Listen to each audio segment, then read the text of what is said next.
주연의 마지막 주일을 맞이하여 예배드리는 우리 사랑하는 성도들과 가정들 위해 우리 주님의 크신 은총이 함께 하시기를 간절히 기원합니다.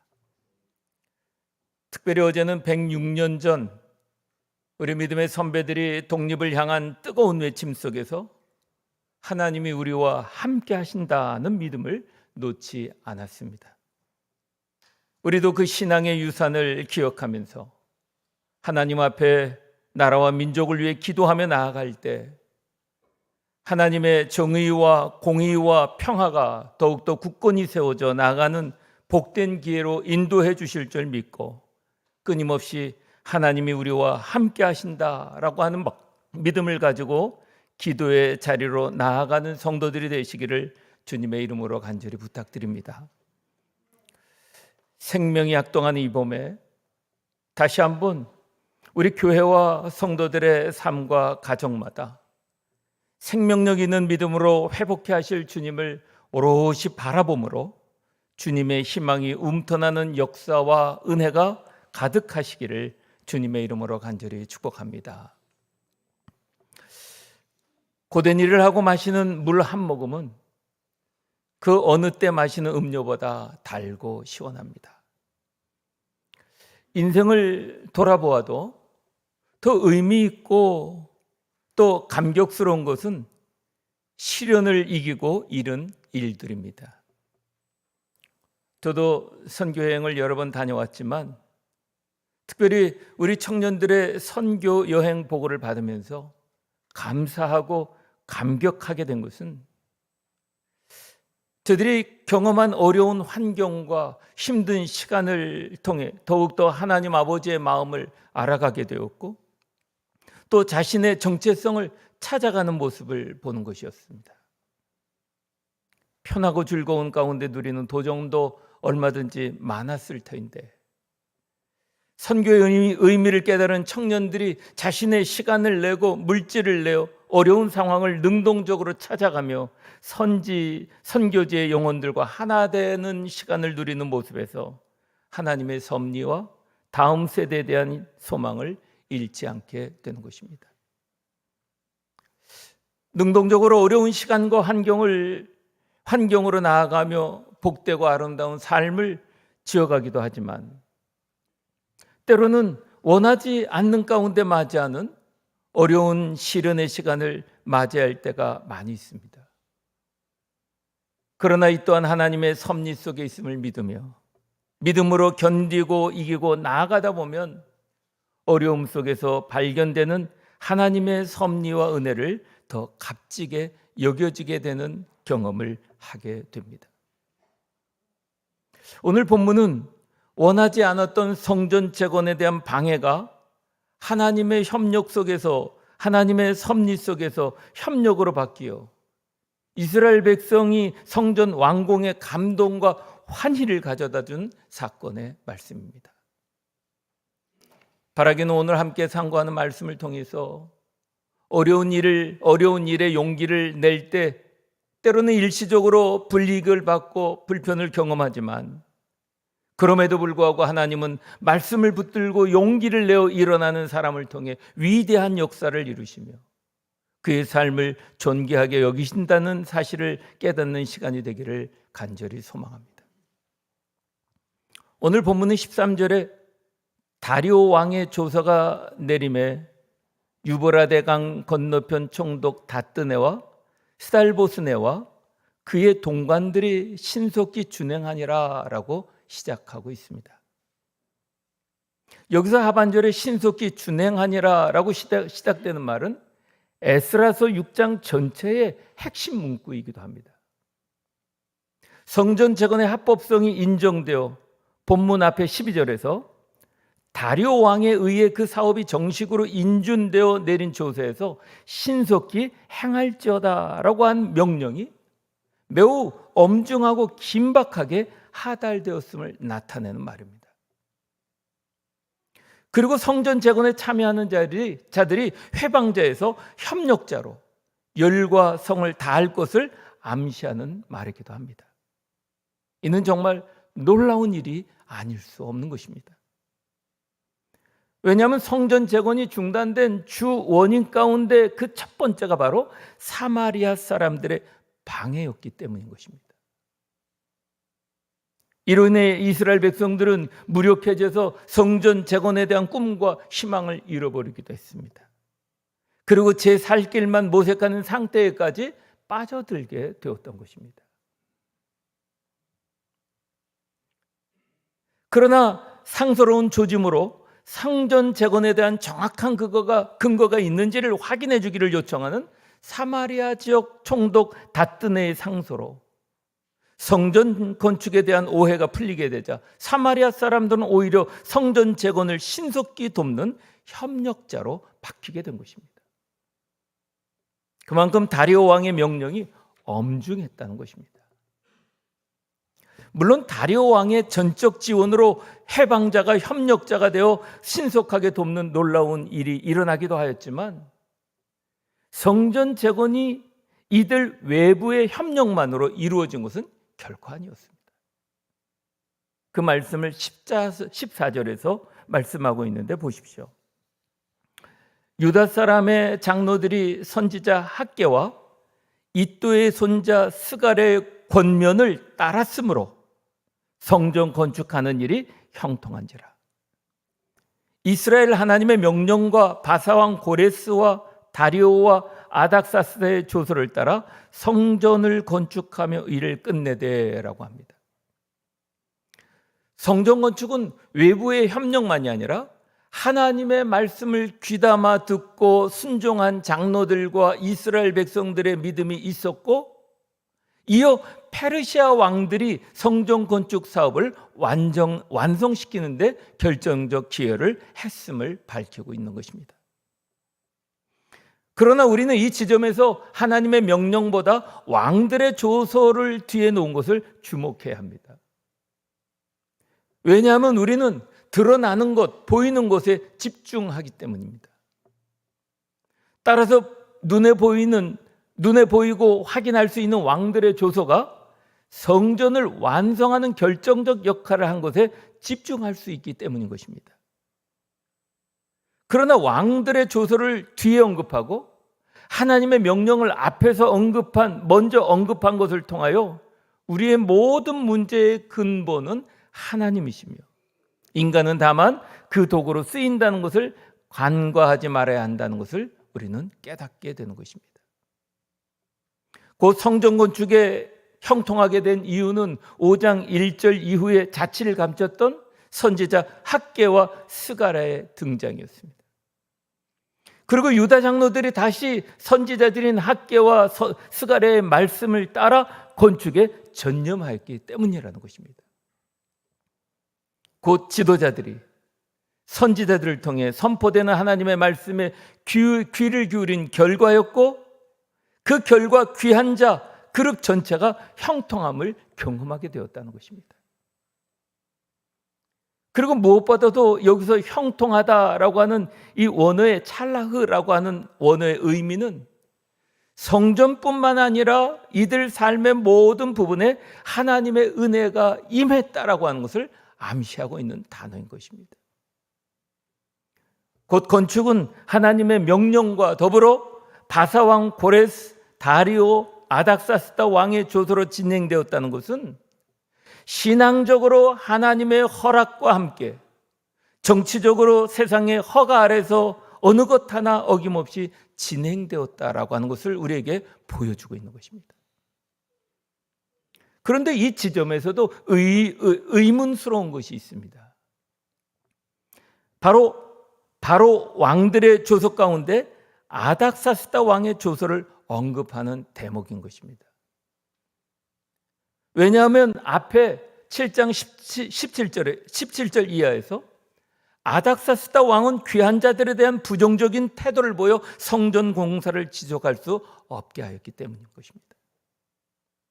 그러나 여기에도 왕들의 이름을 언급하는 순서를 고레스, 다리오 그리고 아스닥사 순으로 맨 뒤에 아닥사스다 왕을 언급하는 것을 통해 결국 하나님의 명령 앞에 어떤 부정적인 조서도 힘을 잃으며 모든 사건은 합력하여 선을 이룬다는 사실을 우리에게 알려주고 있는 것입니다. 오늘 본문의 이스라엘의 성전 재건뿐이겠습니까? 구약의 모세를 보십시오. 그는 바로왕 애굽왕 바로가 히브리인의 유아를 학살시키는 위기의 시기 속에 태어나게 됩니다. 그런 그를 바로의 공주가 살려 키워 이스라엘의 해방자가 되지 않았습니까? 하나님은 이스라엘 민족을 말살시키려 했던 바로의 가족이 오히려 모세를 키워 이스라엘의 지도자로 세움받게 하셨음을 알게 됩니다.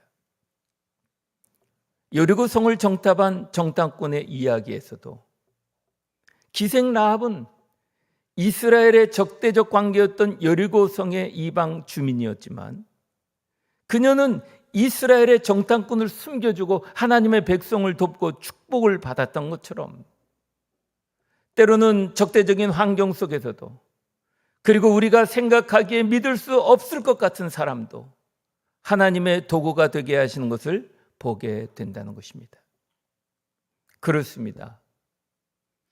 하나님은 하나님의 때에 하나님의 방법으로 모든 상황을 합력하여 선으로 바꾸시는 하나님이심을 만나게 되는 것입니다. 귀한 공동체가 맞닥뜨린 어려운 환경과 상황 속에서도 적대적인 관계임에도 하나님은 그 안에서 도움의 손길, 협력의 손길로 바꾸시는 하나님이셨음을 우리는 잘 알고 있습니다. 그래서 15절에 다리오 왕 6년 아달월 3일에 성전 건축을 완성하도록 하셨다라고 말씀하고 있습니다. 곧 다리오 왕 2년에 다시 시작한 성전 공사가 다리오 왕 6년에 마치게 되었다는 것입니다. 성전 재건은 고레스의 조서 이후에 적대들의 방해와 내부의 문제로 16년간 지지분해했던 일이었습니다. 그 기간 동안의 귀한 자들은 돌아온 목적을 잃어버리고 한때 자포자기의 심정에 빠져들기도 하였습니다. 그런데 선지자들을 통한 하나님의 명령과 그것을 뒷받침해주는 바사왕의 지원으로 회방자가 협력자가 되어 16년의 낙심은 4년의 실천을 통해 환희로 바뀌어지게 된 것입니다. 그렇습니다. 작은 시작이라도 하나님께서 함께 하시면 큰 일을 이루실 수 있다는 것입니다.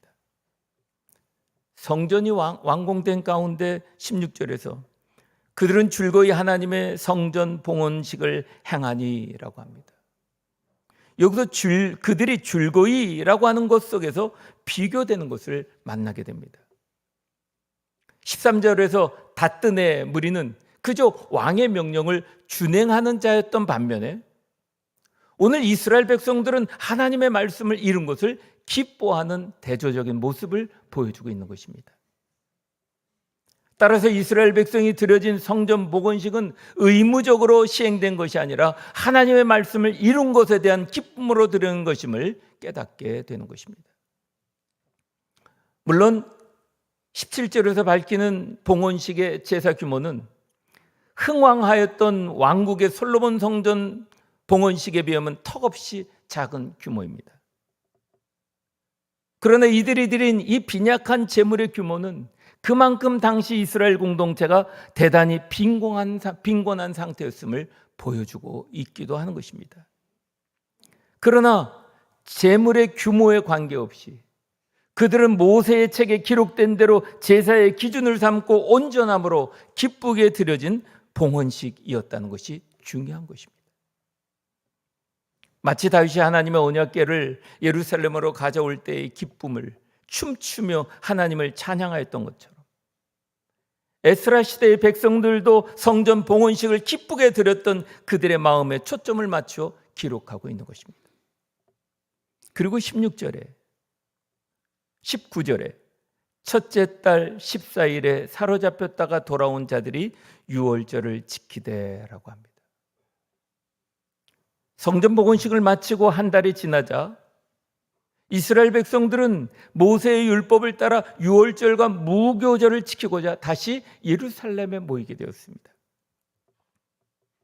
여러분들이 잘 아시다시피 유월절은 애굽에 종살이 하던 이스라엘을 구원하신 출애굽을 기념하는 절기입니다. 그들은 유월절을 준수하기 위해 모인 이유는 16절과 19절과 20절과 21절에서 사로잡혔던 자손이라고 언급하고 있습니다.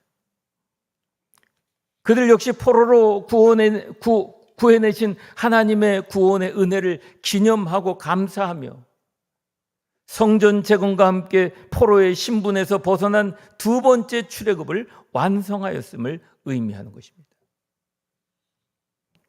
그들의 신분 변화는 20절에 제사장들과 레위 사람들이라고 밝히듯 종교 지도자들을 필두로 하여 시작되었고, 또 일제히 정결하게 하여 다 정결하게 하매라고 하듯이 종교 지도자들과 함께 이스라엘 귀한 공동체 모두가 하나 되어 이방 사람들의 더러운 것으로부터 구별한 자로 그 신분을 바꾸게 된 것입니다.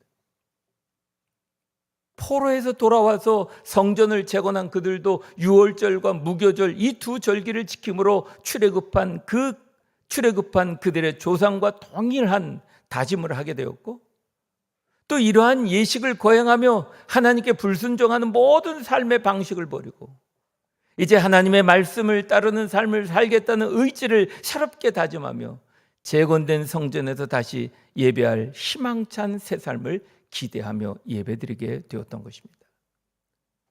따라서 그들이 하나님을 예배하고 유월절을 지키는 것은 이 은혜에 대한 신앙의 고백이기도 한 것이기에 16절에 즐거운 마음으로 봉헌식을 즐겁게 지켰던 귀한 자들은 22절에서도 역시 즐거움으로 이래 동안 무교절을 지켰다라고 말하고 있습니다.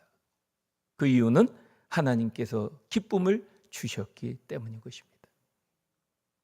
본문의 귀한 자들이 무교절을 지키며 기쁨을 경험하였듯이 하나님의 말씀을 준행하며 날마다 변화되는 성도로 오늘 우리도 기쁨을 경험하게 되는 것입니다. 사랑하는 성도 여러분, 어려운 상황과 문제 속에 있습니까? 교회의 부흥이 멈추고 미래 세대한 염려로 가득한 가운데 있지는 않습니까? 오늘 이스라엘 귀한 공동체는 성전 재건이라는 큰 뜻을 품고 귀환하였지만 그 과정은 결코 순탄치 않았습니다. 하나님의 나라가 확장되는 것을 시기하는 사탄의 계략이 도사리고도 있었습니다. 외부의 방해와 내부의 낙심 속에서 그 귀환은 지연되기도 하였습니다. 그러나 역사를 주관하신 하나님은 모든 상황을 조성하시고 방해자들을 해결하시며 이방의 왕을 도구로 삼으셨습니다. 하나님께서 주신 힘으로 모든 일들이 완성하게 된 것입니다. 우리의 삶에도 하나님의 뜻을 이루는 과정에서 어려움을 당하게 됩니다. 그러나 하나님이 함께 하시면 어떤 방해도 오히려 기회가 된다는 사실입니다. 하나님은 비록 지금 어려운 상황에 있더라도 역사를 주관하시고 성취하신 하나님을 온전히 의지하며 하나님께서 이끄시는 손에 우리의 손을 올려드리기를 원하고 계십니다.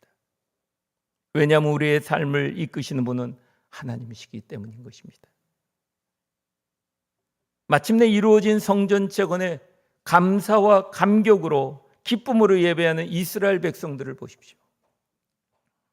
마치 수년간의 훈련 끝에 올림픽에서 메달을 따고 시상대에 서서 눈물을 흘리며 감격스러운 표정으로 애국가를 부르는 선수가 단순한 의무감이나 형식으로 부르는 것이 아니라 노력과 수고의 결실에 메달을 달고 국가에 이바지하였다는 감격으로 애국가를 부르고 있지 않습니까? 이스라엘 백성들도 어려운 시간, 어려운 상황을 넘어 이루게 하신 성전 재건에 감사하고 감격하며 드릴 수 있는 제물을 드리며 하나님께 감사로 예배를 드리고 있는 것입니다. 우리의 신앙생활에서도 단순한 종교적 행위를 넘어 우리도 하나님의 은혜를 고백하는 하나님과의 관계를 깊이 경험하는 예배의 기쁨을 누려갈 수 있는 성도들의 삶이 되기를 원합니다. 마지막으로 신앙은 개인의 것만이 아닙니다. 신앙은 공동체가 함께 성장하고 회복될 때 진정한 영적 부흥이 일어나게 되는 것입니다. 백성들이 함께 봉헌식과 유월절과 무교절을 지켰던 것처럼 신앙은 개인적인 것이 아니라 공동체적으로 함께 성장하고 회복할 때 진정한 영적 부흥이 일어나게 되는 것입니다. 우리 교회도 이제 평신도들이 사역의 주체가 되어 이제 여러 사역들을 감당하는 성숙한 교회로 발돋움하고 있습니다. 귀한 사역을 위해 함께 기도하며 서로 지지하고 서로 격려하고 서로 연대하고 서로 연합하여 함께 감당하는 교회로 일어나고 있습니다. 우리 교회의 신앙 공동체가 함께 하나님께 나아가며 거룩한 삶을 회복하며 다시 부흥을 이루어가는 은혜가 가득하게 하실 것을 저는 분명히 믿고 있습니다. 이 귀한 은혜로 어떤 상황 속에서도 역사를 주관하시고 섭리하시는 하나님과 함께 교회를, 가정을, 이웃을, 나라를 회복시키는 교회와 성도들이 되시기를 우리 주 예수 그리스도의 이름으로 간절히 축원합니다. 아멘. 기도하시죠.